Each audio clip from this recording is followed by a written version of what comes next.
Hello there! Hope you're well and welcome to another Girls Frontline 2 Exilium video.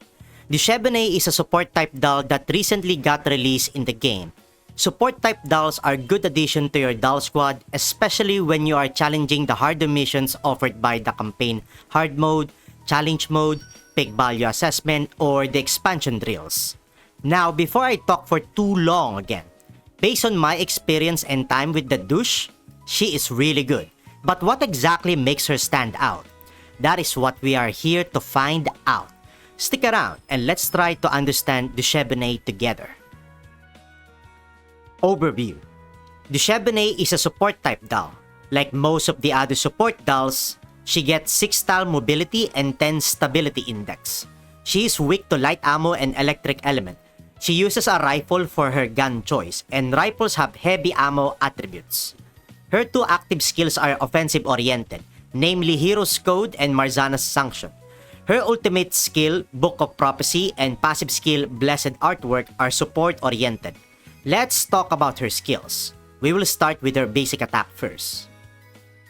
Daybreak. Target an enemy within 8 tiles of the Dush, and she deals 80% of her attack as physical damage to the enemy. It comes in handy if you just want to eliminate an enemy and you do not want to use her active skills.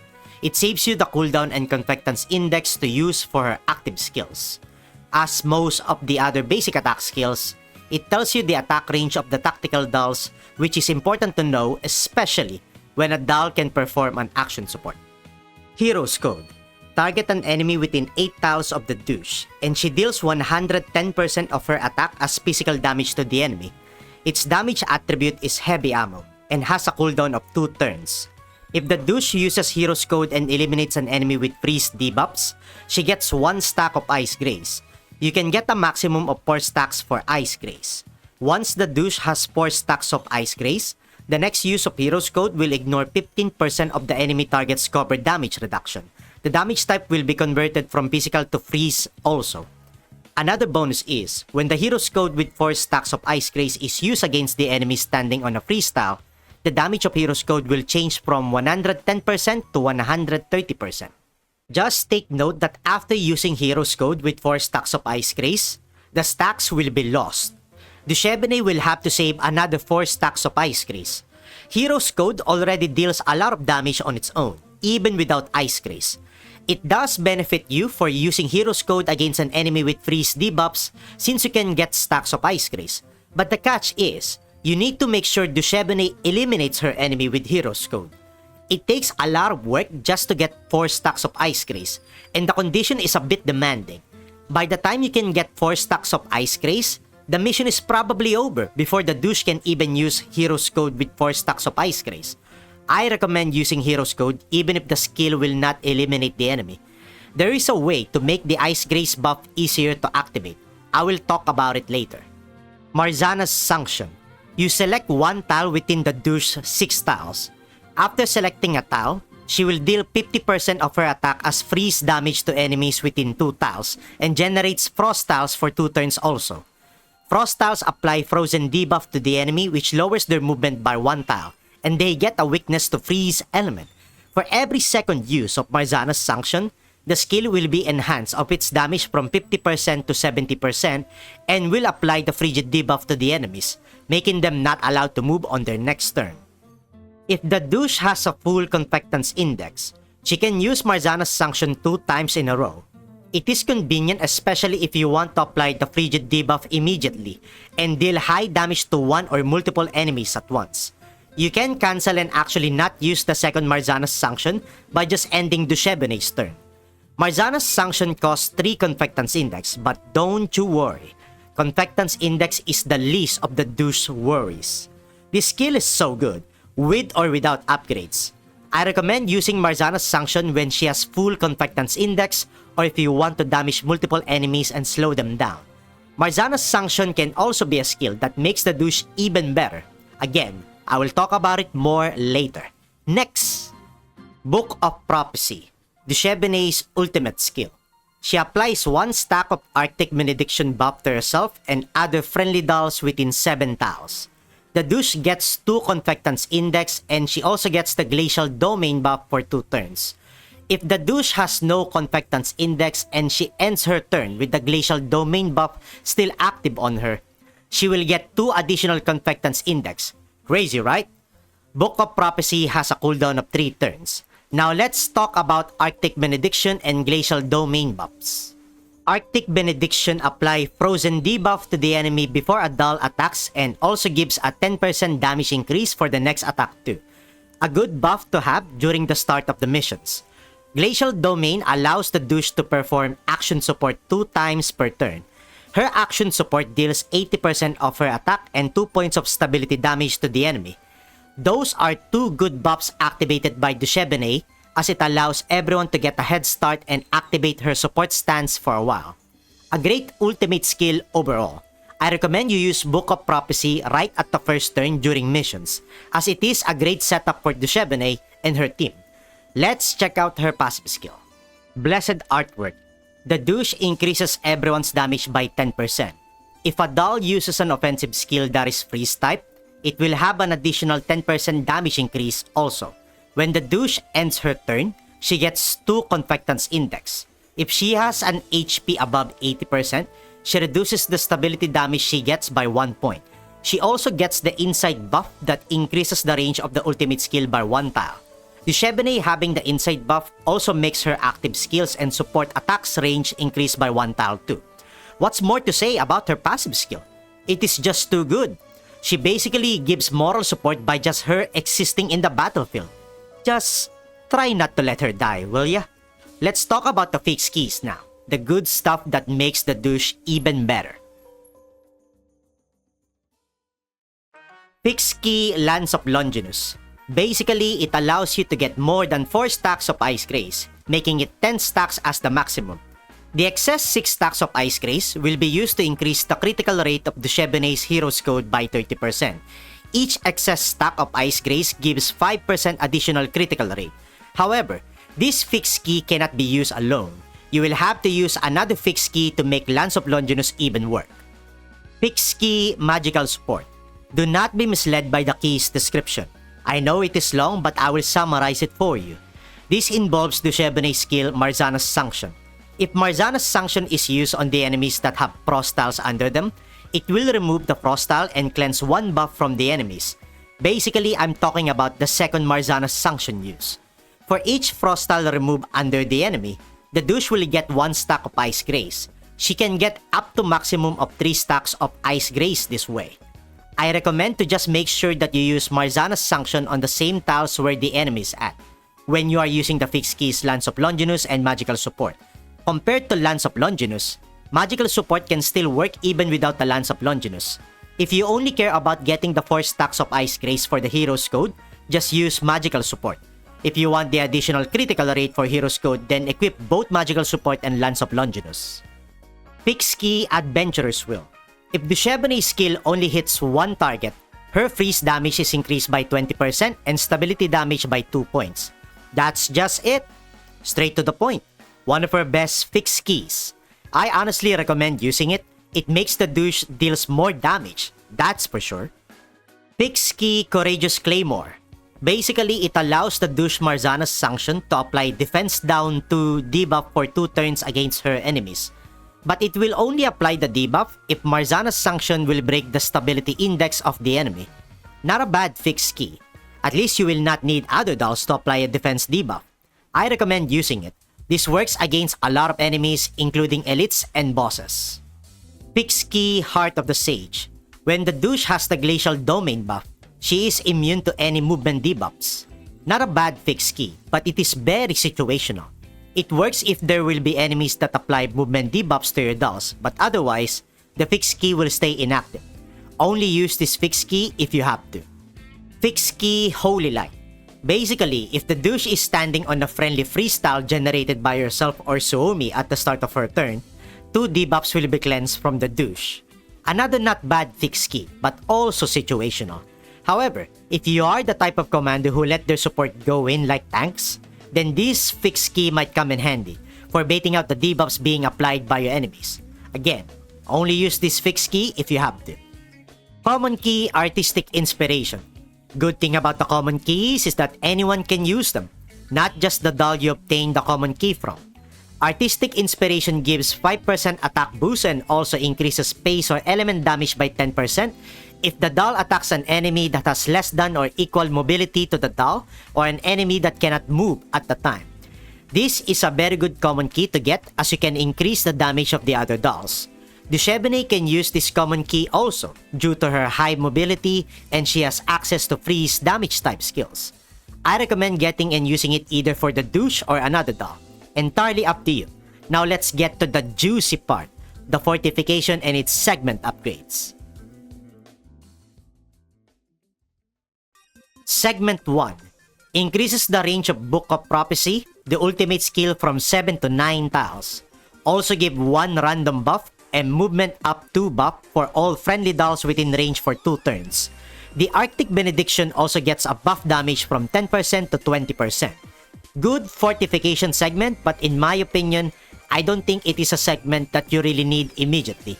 Not unless you want that additional one-time 20% damage increase buff given by Arctic Benediction. Segment 2. This one's related to the douche passive skill Blessed Artwork. It says attacks ignore 15% of her target's cover damage reduction. I'm not sure if this only affects Duchebene or also other friendly dolls. I will have to get her segment 2 to find out. My apologies in advance as I cannot confirm this as of now. She also generates frost tiles within 1 tile around her for 2 turns. If the douche is standing on a friendly freeze tile before she does her attack, she deals 1 more point of stability damage to the enemy. Not a bad segment, although I also think it is not exactly that great. A buff for the douche for sure, but at this point of the game, you have another carry doll that does the damaging for your squad. Segment 3. It buffs the douche Marzana's Sanction. Its effective tile range is increased by 1 tile, so instead of within 2 tiles of the selected tile, it is now within 3 tiles. The damage gets also buffed. The initial damage is from 50% to 70% of Duchebene's attack. The enhanced Marzana's Sanction damage is from 70% to 90% of Duchebene's attack. Great segment! Only issue is, you will have to get segment 1 and 2 first. I recommend pursuing segment 3 of the douche if you want to buff her damage more and slow down more enemies. Segment 4. This one buffs Duchebene's Hero's Code. She gets 2 stacks of Ice Grace now whenever she eliminates an enemy using Hero's Code. The damage of the skill is buffed from 110% to 140%. Enemy on a friendly generated freestyle damage is also buffed from 140% to 160%.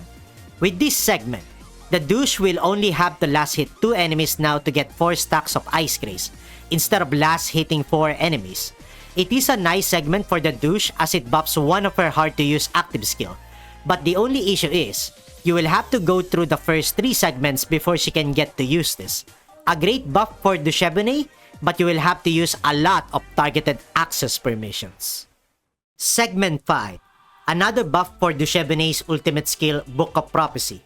Book of Prophecy also cleanses 1 buff from 4 random enemy units within the range of the ultimate skill. 2 stacks of Arctic Benediction are also given now, instead of 1 stack. That's really nice. Also, when the douche has Glacial Domain buff, she ignores 30% of her target's defense, and she can perform action support 3 times now, instead of 2. One of the best fortification upgrades for Duchebene. This is a great segment. Segment 6. The last fortification upgrade, and also related to the douche passive skill Blessed Artwork.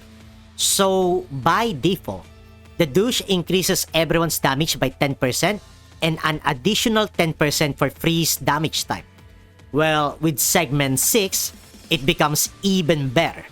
The damage increase for everybody is now 20% instead of 10%, while for the freeze damage type is now 40% instead of 10%. 40! I say 40! Jeez, douche! Can you please buff my macchiato? Another bonus says that after an active attack, cleanse 1 defense buff from the target. I am not sure if this only affects Duchebene or other friendly dolls.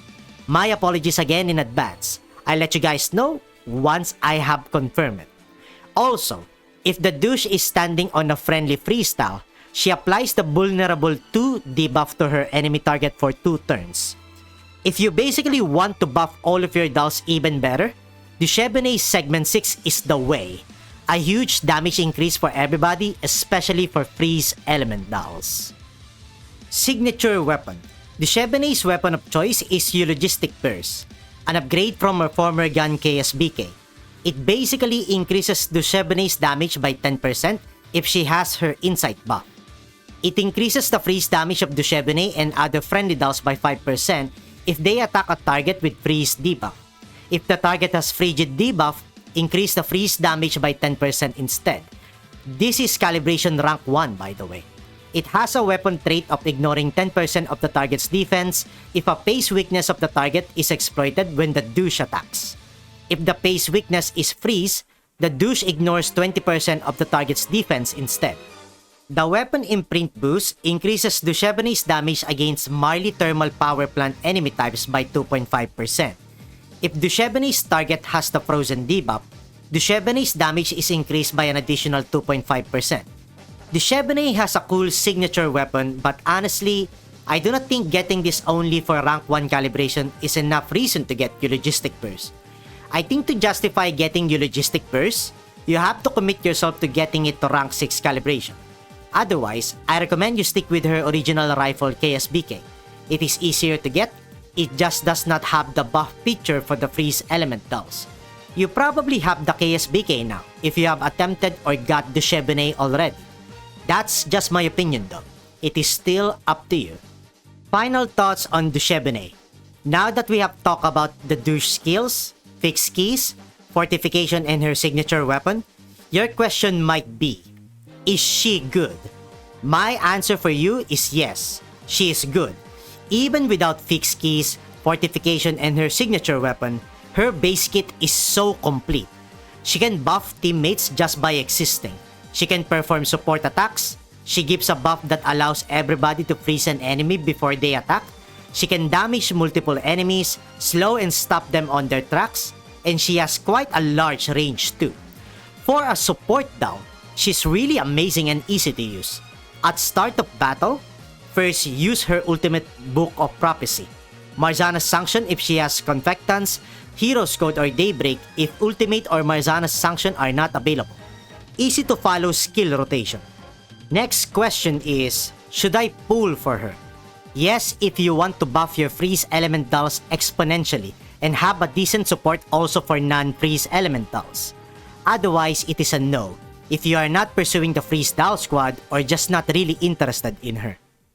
As for the fixed keys, if you want to do a Hero's Code build, go for Lance of Longinus, Magical Support, and Adventurous Will.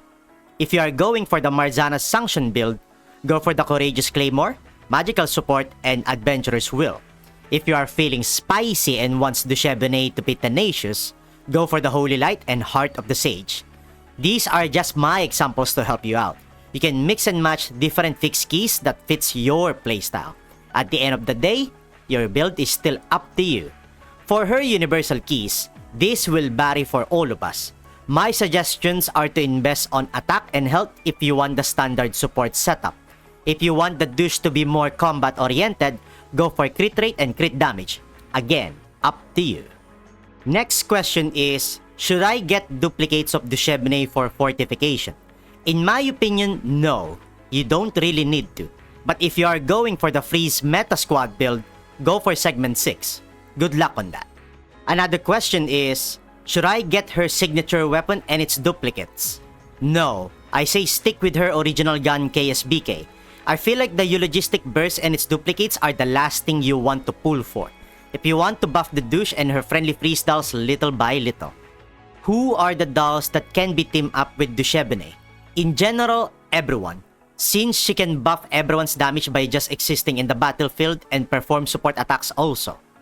For free squad purposes, Macchiato, Lotta, and Suomi.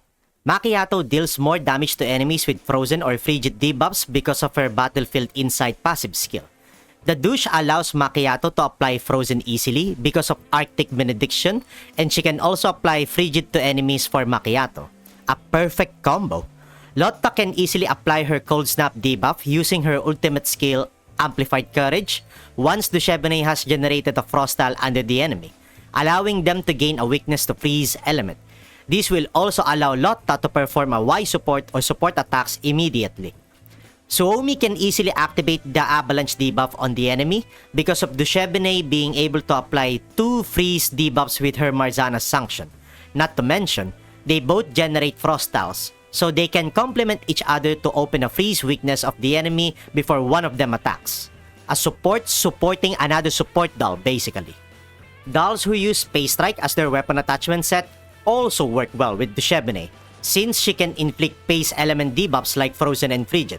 It is an easy 15% damage boost for the Pace Strike users. The tall cut doll Peritia surprisingly works well with Dushabney too.